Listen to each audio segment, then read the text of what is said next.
ఈ ప్రపంచం, ఈ లోకంలో దుఃఖం అనేది ఉన్నది. ఎంత గొప్ప వ్యక్తికైనా, ఎంత మామూలు వ్యక్తికైనా మరి వాళ్ళు దుఃఖానికి గురవుతున్నారు. ఆ దుఃఖం నుంచి విముక్తి కావడానికి ఇక్కడ ఉన్నటువంటి ఆయన ఎవరు? బుద్ధుడు సాధన ద్వారా, ధ్యానం ద్వారా తన మనసును ఏకాగ్రత పరిచి ఆ దుఃఖానికి మార్గాన్ని కనుక్కున్నాడు, సత్యాన్ని కనుక్కున్నాడు, వాస్తవాన్ని కనుక్కున్నాడు. ఆ సత్యాన్ని మొదటగా తన యొక్క 5 శిష్యులకు బోధించాడు. ఎంతమందికి? 5 శిష్యులకు బోధించిండు. ఆ బోధించిన రోజే గురు పూర్ణిమ. ఆ రోజే ధమ్మచక్ర పరివర్తన రోజు అని కూడా మనం చెప్తాం. మరి ఆ సత్యం ఏంది, ఆ వాస్తవం ఏందనేది ఒక 2 నిమిషాలు మనము తెలుసుకుందాం. ఆ సత్యం ఏంటంటే దుఃఖం అనేది ఉన్నది. ఏంది? దుఃఖం అనేది ఉన్నది. దానికి రెండోది ఏంది? కారణం ఉన్నది. దానికి రెండోది ఏంది? కారణం ఉన్నది. మూడోది దాన్ని నివారించవచ్చును. నాలుగోది ఆ నివారణకు మార్గం కూడా ఉన్నది. ఆ మార్గమే అష్టాంగ మార్గం. ఏం చెప్పండి? అష్టాంగ మార్గం. ఇప్పుడు మనకు వ్యక్తిత్వ వికాస తరగతులను నిర్వహిస్తున్నటువంటి క్లాసులన్నీ కూడా క్రీస్తు పూర్వం 500 సంవత్సరాల క్రితమే మరి తథాగత బుద్ధుడు చెప్పినటువంటి అష్టాంగ మార్గం నుంచే ఇప్పుడు మనకు వ్యక్తిత్వ వికాస తరగతులకు సంబంధించినటువంటి సమాచారాన్ని ఉపయోగించుకొని వాళ్ళు మనకు వ్యక్తిత్వ తరగతులు నిర్వహిస్తున్నారు. మరి అష్టాంగ మార్గంలో అష్ట అంటే తెలుసా? అష్ట అంటే ఎన్ని? 8. అష్ట అంటే 8. ఈ అష్టాంగ మార్గం అంటే 8 మార్గాలు ఉన్నాయి. అందులో ఎన్ని ఉన్నాయి? 8 ఉన్నాయి. అందులో మొట్టమొదటిది ఏంటంటే సమ్యక్ దృష్టి. చెప్పండి, మొట్టమొదటిది ఏంది? సమ్యక్ దృష్టి అంటే సరైనటువంటి దృష్టి. దృష్టిని బట్టే సృష్టి ఉంటుందని మనం విన్నాం కదా. దృష్టిని బట్టే సృష్టి ఉంటుంది. అంటే నువ్వు ఏ దృష్టితో చూస్తున్నావు? సార్ వాళ్ళు చెప్పేటప్పుడు ఓసారి కోపం వస్తుంది మీకు, అది మంచి దృష్టా? అమ్మ నాన్న చెప్తుంటే మీకు కోపం వస్తుంది, అది మంచి దృష్టా? కాదు. ఎవరి కోసం చెప్తారు? అమ్మ నాన్నలు, టీచర్స్ మన కోసం చెప్తారు. మన కోసం చెప్తారని మీరు ఆలోచన చేయడమే సరైనటువంటి దృష్టి. అంటే వాస్తవాన్ని గ్రహించడమే సరైనటువంటి దృష్టి. ఊహాజనితమైనవి కాకుండా, మూఢనమ్మకాలు కాకుండా, నిజాన్ని నిజంగా, సత్యాన్ని సత్యంగా, వాస్తవాన్ని వాస్తవంగాను, అవాస్తవాన్ని అవాస్తవంగాను మీరు తెలుసుకోవడమే సమ్యక్ దృష్టి. అది దేంతో సాధ్యమవుతుంది? మనకు మెదడు ఉంది, మనస్సు ఉంది. ఆ మనస్సుని స్వేచ్ఛగా ఆలోచింపజేసినప్పుడు అది మనకు అర్థమవుతుంది. సో ఇది సమ్యక్ దృష్టి. తర్వాత సమ్యక్ సంకల్పం. రెండోది ఏంది?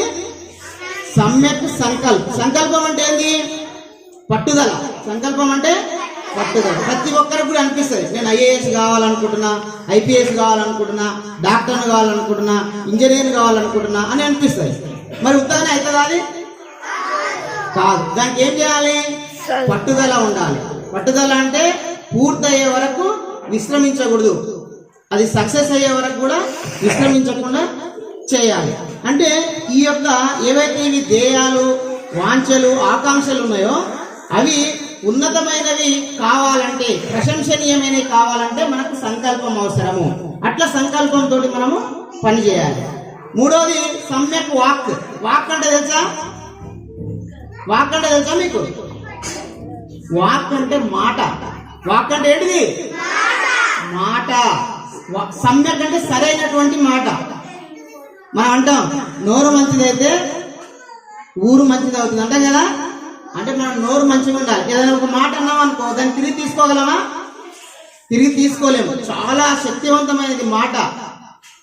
అట్లాంటి మాటను మనం ఆలోచన చేసి మాట్లాడాలి. ఎట్లా మాట్లాడాలి? ఇతరులను ఇబ్బంది కలిగించకుండా, ఇతరులకు హాని చేయకుండా, ఇతరులను చులకనగా మాట్లాడకుండా, ఇతరులను పరుషంగా మాట్లాడకుండా మాట్లాడాలి.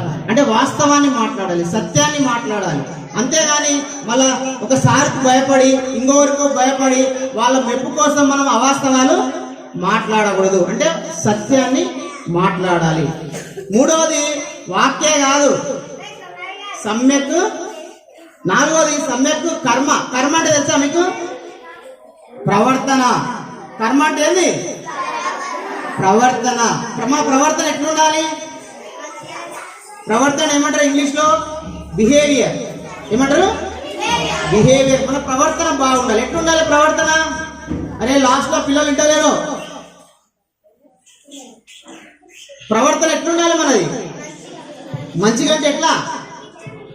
ఇతరులకు ఇబ్బంది కలిగించకుండా ఉండాలి, ఇతరులను గౌరవించే విధంగా ఉండాలి, ఇతరులను ప్రేమించే విధంగా ఉండాలి. సో ఆ విధంగా మన ప్రవర్తన ఉండాలి. మనకు మోరల్స్ చెప్పుకుంటాం ప్రతిరోజు. మెడిటేషన్ అయిపోయినాక మోరల్స్ ఏం చెప్తాం?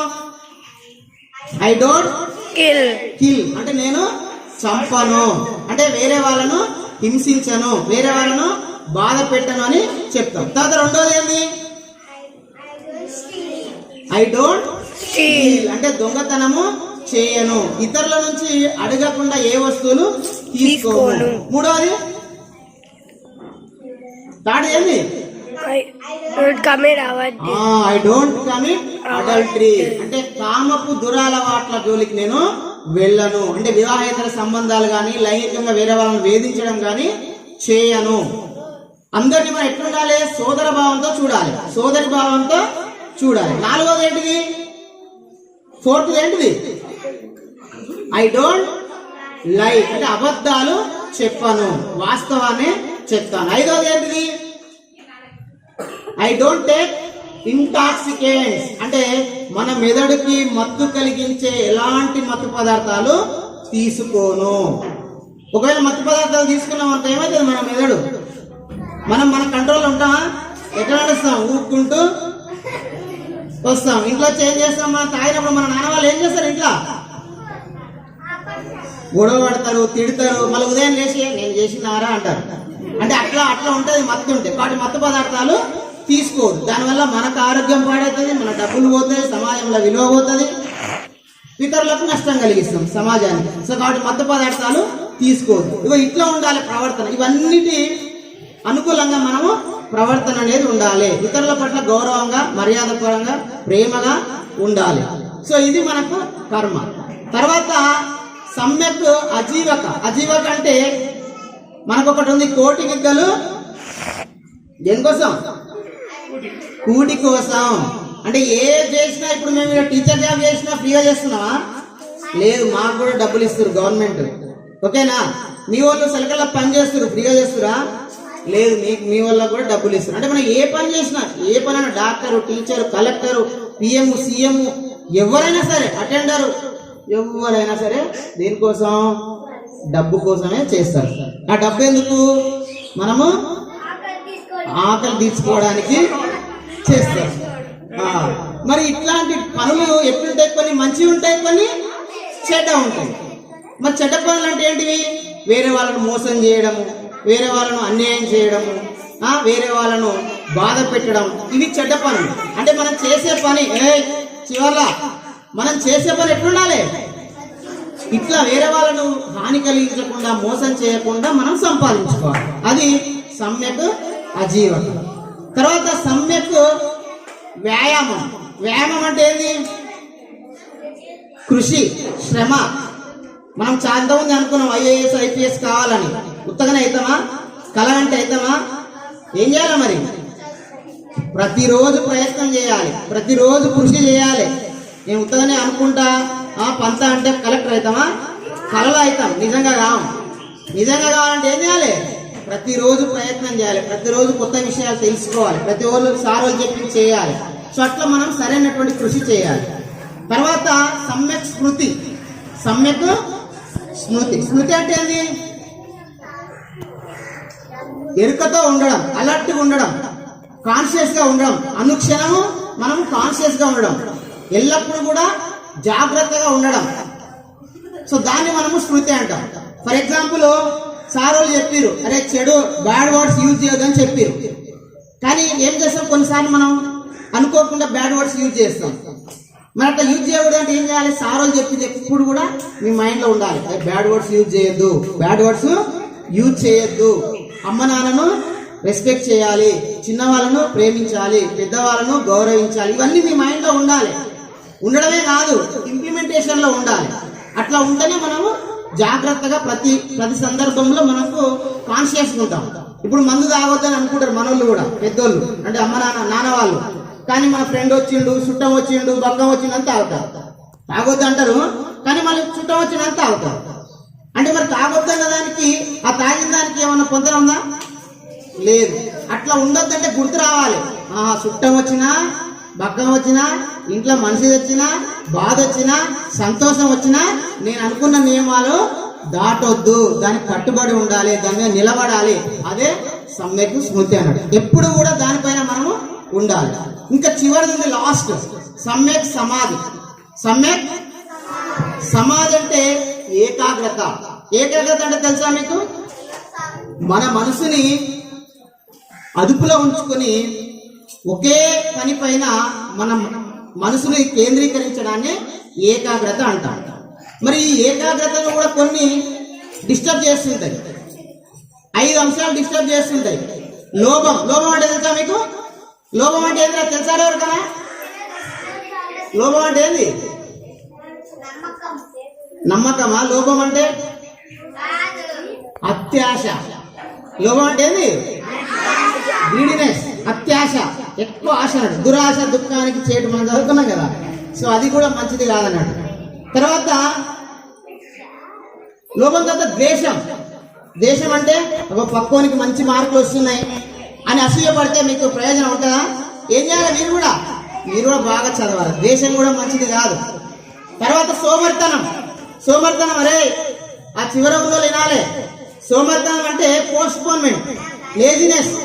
ఏ రోజు హోంవర్క్ ఆ రోజు చేయకుండా పెండింగ్ పెట్టడం సోమర్తనం అంటే. పొద్దున్నే 6 గంటలకు లేవకపోవడం, స్నానం చేయకపోవడం, స్కూల్కి టైంకి రావకపోవడం, ఇదంతా కూడా లేజినెస్. లేజినెస్ కాకుండా ఏ రోజు పని ఆ రోజు చేయాలి. ఇది కూడా మనకు సరైనది కాదు. తర్వాత జడత్వం. జడత్వం అంటే నేను ఇంతే, నేను మారను, నాకు ఏది రాదు, నేను ఇంతే, నాకు ఎవరు చెప్పినా నేను చేంజ్ కాను అనకూడదు. ఏం చేయాలి? కాలానుగుణంగా, పరిస్థితులకు అనుగుణంగా మనల్ని మనం మార్చుకుంటూ మన యొక్క జీవితాన్ని ముందుకు తీసుకుపోవాలి. అందుకే మీరంతా కూడా నాకు రాదు, నా వల్ల కాదు ప్రయత్నం చేస్తే ఏదైనా వస్తుంది. ఓకేనా? కాబట్టి అదన్నీ కూడా మీరు జడత్వం ఆ విధంగా ఉండొద్దు. లాస్ట్ ఇంకొకటి ఉంది, అనుమానం. ఏంద్రా? అనుమానం. మన మీద మనకే అనుమానం ఉంటుంది. నేను చేస్తానో చేయను. అనుమానం ఉంటే ఏదైనా సాధ్యమవుతుందా? ఏది కాదు. మన సారోల మీద అనుమానం ఉంటుంది, మన పేరెంట్స్ మీద అనుమానం ఉంటుంది, మన భార్య మీద అనుమానం ఉంటుంది, మన భర్త మీద అనుమానం ఉంటుంది. ఇట్లా అనుమానం పెట్టుకుంటే కుదరదు. ఇది కూడా మనకు సరైనది కాదు. ఈ 5 అంశాల నుంచి మనం బయటపడి ఏకాగ్రత సాధించాలంటే సమ్యక్ సమాధి కావాలి. అంటే నిరంతరం సాధన చేయాలి. నిరంతరము మనం ధ్యానంతో మెడిటేషన్ చేస్తారు కదా. మన ప్రేయర్ అయిపోయిన 5 minutes మెడిటేషన్ చేస్తారు కదా.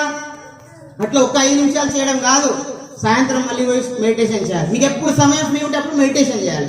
మెడిటేషన్ అంటే ఏంది? మన మనసుని మనం అదుపు చేసుకునే ఒక ప్రక్రియ, ఒక ప్రాక్టీస్. ఎప్పుడైతే మన మనసుని గెలుస్తామో, మన మనసుని ఎవరైతే గెలుస్తారో వాళ్ళన్నిటిని విజయం సాధిస్తారు. ఫస్ట్ నిన్ను నువ్వు గెలవాలి. దేనన్నా గెలవాలంటే ఏం చేయాలి?